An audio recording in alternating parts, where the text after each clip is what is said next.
Hello! நேத்து ஒரு video upload பண்ணியிருப்பேன். ஸோ அத பார்த்துட்டு ஸ்பீச்ச கேட்டுட்டு எனக்கு என்னன்னு ஃபீட்பேக் குடுங்க.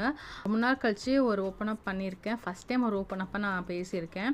கொஞ்சம் பயந்து தான் அந்த வீடியோ நான் எடுத்து போஸ்ட் பண்ணேன். ஸ்பீச் குடுத்தேன். எப்படி வந்திருக்கு தெரியல. அது எப்படி ரியாக்ட் ஆக போகுதுன்னு தெரியல. ஸோ ஸ்டில் பார்ப்போம். I hope.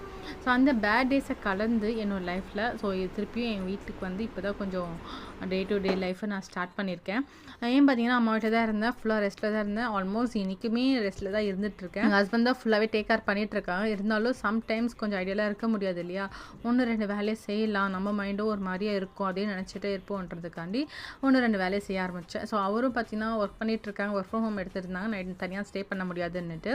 ஸோ அவங்களுக்கு வந்து மந்த் எண்ட் ஒர்க் ஹெக்டிக்காக போயிட்டுருக்கு. சரி கொஞ்சம் டீ ஆச்சு போட்டு தரலாம். கொஞ்சம் அவருக்கும் கொஞ்சம் என்ஜிக்காக இருக்கும். டீ பார்த்தீங்கன்னா நார்மலாக போட மாட்டேன். எப்போவுமே சுக்கு, ஏலக்காய், கொஞ்சம் இஞ்சி போட்டு தான் நான் பண்ணி கொடுப்பேன்.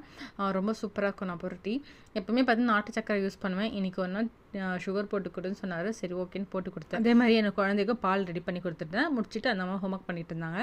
நான் டவுனாக இருந்த அந்த டைமில் என் கூட இருந்து என்னை வந்து மோட்டிவேட் பண்ணி அங்கேருந்து அந்த விஷயத்துலேருந்து கொஞ்சம் டைவெர்ட் பண்ணி என்னை கொண்டு வந்து என்னோடய ஃப்ரெண்ட்ஸாக இருக்கட்டும், என்னோடய அப்பா அம்மா, என்னோடய ஹஸ்பண்ட், என்னோடய குழந்தை, என்னோடய மாமனார் மாமியார், இவங்க எல்லாருமே என் கூட இருந்தாங்க. என் சிஸ்டர், இவங்க எல்லாமே எனக்கு கொஞ்சம் ரொம்ப ஸ்ட்ரென்த்தனாக இருந்தாங்க. அதுக்கு நான் ரொம்பவே தேங்க்ஸ் சொல்லிக்கிறேன்.